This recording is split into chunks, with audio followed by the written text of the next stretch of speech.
Hello दोस्तों, आप सभी का स्वागत है हमारे यूट्यूब चैनल पर।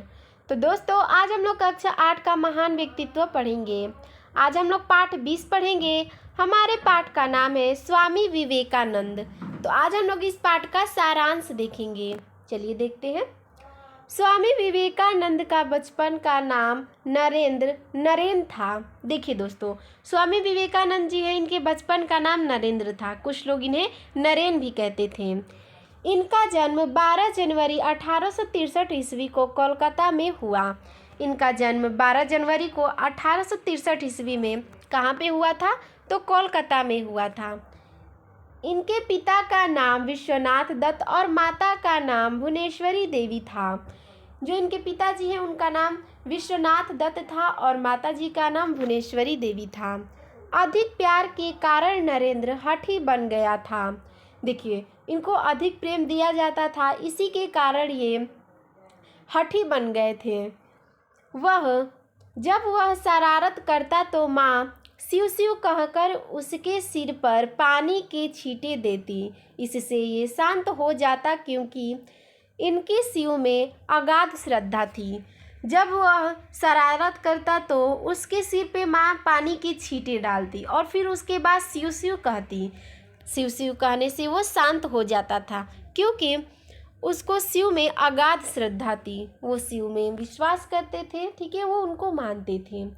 नरेंद्र की आरंभिक शिक्षा घर पर ही हुई। इनकी आरंभिक शिक्षा कहाँ पे हुई? तो घर पे। कुश्ती, बॉक्सिंग, दौड़, घुड़दौड़ और व्यायाम उनका शौक थे। देखिए दोस्तों, ये जो कुश्ती है, बॉक्सिंग है, दौड़ है, घुड़दौड़ है और व्यायाम है, इनका शौक था। उनके आकर्षक व्यक्तित्व को लोग देखते ही रह जाते। इनकी जो आकर्षक व्यक्तित्व था उसे लोग देखते ही रह जाते थे। उन्होंने बीए तक शिक्षा प्राप्त की। उन्होंने पाश्चात्य और भारतीय संस्कृति का विस्तृत अध्ययन किया।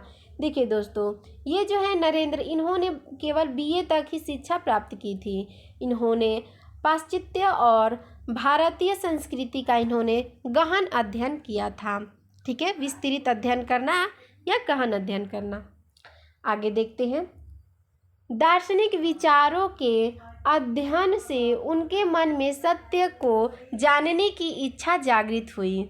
दार्शनिक विचार है जो, इसका अध्ययन करने के बाद इनके मन में सत्य को जानने की इच्छा जागृत हो गई। सन 1881 ईस्वी में उन्होंने रामकृष्ण परमहंस से प्रश्न किया, क्या आपने ईश्वर को देखा है? देखिए दोस्तों, सन 1881 ईस्वी में रामकृष्ण परमहंस से नरेंद्र ने प्रश्न किया कि क्या आपने ईश्वर को देखा है? तो आइए देखते हैं परमहंस जी क्या कहते हैं। रामकृष्ण परमहंस कहते हैं कि हाँ, देखा है, जैसे मैं तुम्हें देख रहा हूँ। वो कहते हैं कि हाँ, मैंने देखा है, जिस प्रकार मैं तुम्हें देख रहा हूँ ठीक उसी प्रकार मैंने ईश्वर को देखा है। नरेंद्र मौन हो गए। जो नरेंद्र थे वो चुप हो गए। आगे देखते हैं। उनका संशय दूर हुआ और उनकी आध्यात्मिक शिक्षा शुरू हो गई। जो उनका संशय था वो दूर हो गया और उनकी आध्यात्मिक शिक्षा शुरू हो जाती है। स्वामी रामकृष्ण ने भावी युग प्रवर्तक और संदेशवाहक को पहचान कर टिप्पणी की कि नरेंद्र एक दिन संसार को आमूले झकझोर डालेगा। देखिए दोस्तों, स्वामी रामकृष्ण जी हैं, उन्होंने भावी युग प्रवर्तक और संदेशवाहक को पहचान कर यह टिप्पणी की कि नरेंद्र एक दिन संसार का आमूल झकझोर डालेगा। आगे देखते हैं। रामकृष्ण की मृत्यु के पश्चात नरेंद्र ने भारत में घूमकर उनके विचारों का प्रचार करना शुरू किया। जब रामकृष्ण परमहंस की मृत्यु हुई तो उसके बाद नरेंद्र ने भारत में घूमना शुरू किया और वहाँ पे उनके विचारों का प्रचार प्रसार करना शुरू कर दिया।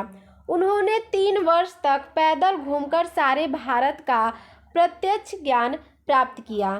फिर इन्होंने 3 वर्ष तक ये पैदल घूमते रहे और भारत का प्रत्यक्ष ज्ञान प्राप्त कर लिया। आगे देखते हैं। उन्होंने अपने जीवन को पहला उद्देश्य धर्म की धर्म की पुनर्स्थापना निर्धारित किया। देखिए, उनका पहला उद्देश्य था कि धर्म की पुनर्स्थापना निर्धारित करना। उनका दूसरा कार्य था हिंदू धर्म और संस्कृति पर हिंदुओं की श्रद्धा जमाना। उनका दूसरा कार्य क्या था? उनका दूसरा कार्य यह था कि हिंदू धर्म जो है और संस्कृति पर हिंदुओं की श्रद्धा जमाना है। और तीसरा कार्य था भारतीयों को संस्कृति, इतिहास और आध्यात्मिक परंपराओं का योग्य उत्तराधिकारी बनाना। उनका तीसरा यह कार्य था कि भारतीयों को संस्कृति और इतिहास और आध्यात्मिक परंपराओं का योग्य उत्तराधिकारी बनाना। ठीक है, आगे देखते हैं। उन्होंने अपना नाम विवेकानंद रखा और 1893 ईस्वी के शिकागो धर्म सम्मेलन में भाग लिया। ठीक, उन्होंने अपना नाम विवेकानंद रख लिया और 1893 ईस्वी में शिकागो धर्म सम्मेलन में उन्होंने भाग ले लिया। इनकी बोलने की बारी सबसे बाद में आई। देखिए, उन्होंने उस सम्मेलन में भाग तो ले लिया, लेकिन उनका बोलने का जो बारी था वो बाद में आता है, क्योंकि वहाँ उन्हें कोई नहीं जानता था, इसीलिए उनका बोलने की बारी बाद में आई। इनके संबोधन से सभा भवन तालियों से गूंज उठा और इन्हें सर्वश्रेष्ठ विख्याता माना गया। फिर उसके बाद जब ये बोलने लगे तो इनके संबोधन से जो सभा भवन था उसमें तालियां गूंज उठी और इन्हें सर्वश्रेष्ठ विख्याता मान लिया गया। इनके विदेशी मित्रों में मार्गरेट नोबल, भगिनी निवेदिता और जे गुडविन सेवियर दंपत्ति जैसे प्रसिद्ध विद्वान विशेष प्रभावित हुए। देखिए, इनके विदेशी मित्र कौन थे? तो मार्गरेट नोबल, जिन्हें भगिनी निवेदिता है, ठीक है, और जे गुडविन सेवियर दंपत्ति जैसे ऐसे प्रसिद्ध विद्वान इनसे विशेष प्रभावित हो गए। स्वामी जी 3 वर्ष तक इंग्लैंड और अमेरिका में रहे। ये 3 वर्ष तक कहाँ रहे? तो इंग्लैंड और अमेरिका में। इन्होंने वहाँ पर संयम और त्याग का महत्व समझाया। ये इंग्लैंड और अमेरिका में संयम और त्याग का महत्व समझाते हैं। मानव मात्र के प्रति प्रेम और सहानुभूति उनका स्वभाव था।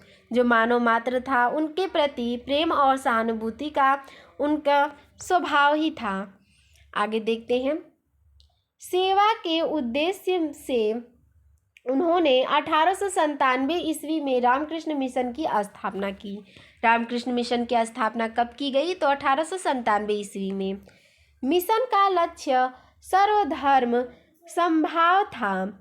ठीक है, मिशन का उद्देश्य क्या था? सर्वधर्म समभाव था। कोलकाता में प्लेग फैलने पर इन्होंने प्लेग ग्रस्त लोगों की सेवा की। ये प्लेग क्या है? तो देखिए दोस्तों, प्लेग एक रोग है। जब कोलकाता में प्लेग रोग फैल गया तो जितने भी लोग इससे ग्रसित थे उन लोगों की इन्होंने सेवा की। आगे देखते हैं। स्वामी जी के हृदय में नारियों के प्रति असीम उदारता का भाव था। देखिए, जो स्वामी जी थे उनके मन में नारियों के प्रति सम्मान था। वे उन्हें महाकाली की साकार प्रतिमाएं कहकर सम्मान देते थे। वे महिलाएं जो नारियां थी उनको कहते थे कि ये माँ काली की प्रतिमाएं हैं और उनको इसी बात से वे सम्मान देते थे। 4 जुलाई 1902 ईस्वी को 39 वर्ष की अल्प आयु में उनका देहांत हो गया। देखिए दोस्तों, मात्र 39 वर्ष के जब ये थे तो 4 जुलाई 1902 ईस्वी के इनका मृत्यु हो गया। संघर्ष, त्याग और तपस्या का प्रतीक यह महापुरुष भारतीयों के हृदय में चिरस्मरणीय रहेगा। ये जो महापुरुष हैं जिनमें संघर्ष, त्याग किया, तपस्या किया, इसके प्रतीक है ये महापुरुष। तो ये हम सब भारतवासियों के मन में हमेशा रहेंगे। तो दोस्तों, आपको हमारा यह वीडियो कैसा लगा हमें कमेंट में ज़रूर बताइएगा। धन्यवाद।